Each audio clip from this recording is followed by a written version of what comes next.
Si on considère une onde incidente polarisée perpendiculairement au plan d'incidence, c'est-à-dire que dans le schéma ci-contre, on ne considère que la composante en rose plein, lorsque cette onde arrive donc perpendiculairement au plan d'incidence sur une interface, les atomes du diélectrique vont être soumis au champ électrique qui sera donc parallèle à l'interface.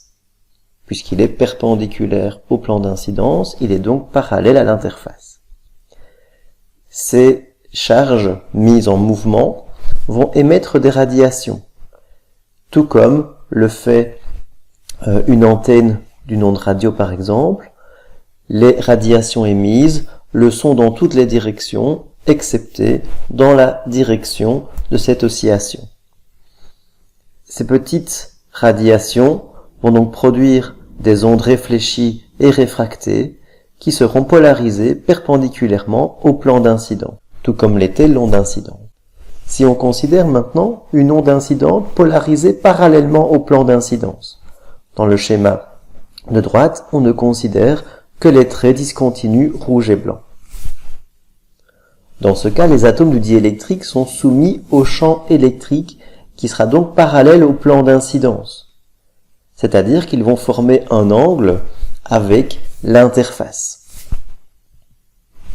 Si on considère ce schéma-ci, on voit donc un rayon incident dont le champ électrique est perpendiculaire à la direction de propagation du faisceau incident et donc forme un certain angle avec l'interface.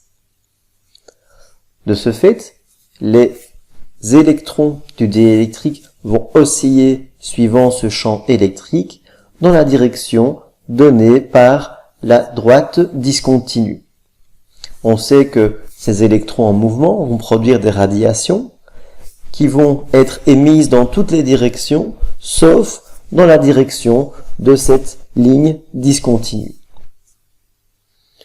On peut donc voir que cette ligne discontinue forme un angle θ avec le rayon réfléchi. Il existe un cas particulier où θ vaut 0, c'est-à-dire où les petits dipôles du diélectrique vont osciller dans la direction de l'onde réfléchie. Dans ce cas, il n'y aura donc pas d'onde réfléchie, puisque aucune radiation sera émise dans la direction d'oscillation des dipôles du diélectrique. On appelle cet angle l'angle de Brewster, c'est-à-dire que si l'angle d'incidence est égal à l'angle de Brewster, qu'on appelle θp, ou encore angle de polarisation, le rayon réfléchi et le rayon réfracté sont perpendiculaires, et seront tous les deux polarisés. Alors, comment trouve-t-on cet angle? Pour ce faire, on va utiliser une interface entre deux milieux d'indice de réfraction N1 et N2, un rayon incident arrivant à l'interface. On note la normale à l'interface, l'angle d'incidence qui sera l'angle de polarisation appelé angle de Brewster, le rayon réfléchi qui forme également un angle θp avec la normale, et ensuite un rayon réfracté qui donne un angle petit r. Et on sait que à l'angle de Brewster, le rayon réfléchi et le rayon réfracté seront perpendiculaires. On peut donc écrire la loi de Snell-Descartes qui dit que N1 sinus θp sera égal à N2 sinus r. Or, on voit que la normale donne un angle plat, c'est-à-dire que θp plus 90 degrés plus r est égal à 180 degrés. Autrement dit, on sait que r est égal à 90 degrés moins θp. On sait que le sinus d'un angle 90 degrés moins θp sera égal à cosinus de θp. En isolant θp dans cette équation, on trouve que l'angle de Brewster est égal à l'arc-tangente du quotient de l'indice de réfraction du milieu 2 par l'indice de réfraction du milieu 1. Le rayon réfléchi sera totalement polarisé linéairement et dans ce cas parallèlement au diélectrique, c'est-à-dire perpendiculairement au plan d'incidence, puisque la composante dans le plan d'incidence a complètement disparu. On voit donc au départ une onde incidente dont la polarisation est à la fois perpendiculaire au plan d'incidence et parallèle au plan d'incidence.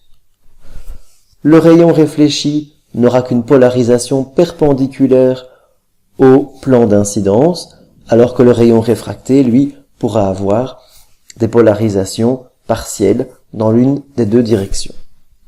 Pour résumer, lorsque l'angle d'incidence est égal à l'angle de Brewster, une lumière polarisée dans le plan d'incidence sera transmise totalement à travers une surface transparente. Il n'y aura pas de réflexion. En effet, dans ce cas, les dipôles du diélectrique oscilleront dans la direction du rayon réfléchi, et puisqu'ils ne peuvent émettre aucune radiation dans cette direction, il n'y aura donc pas d'onde réfléchie, l'onde sera totalement réfractée et donc transmise. Lorsque l'angle d'incidence est égal à l'angle de Brewster, une lumière non polarisée produira une onde réfléchie polarisée perpendiculairement au plan d'incidence et une onde réfractée qui sera partiellement polarisée.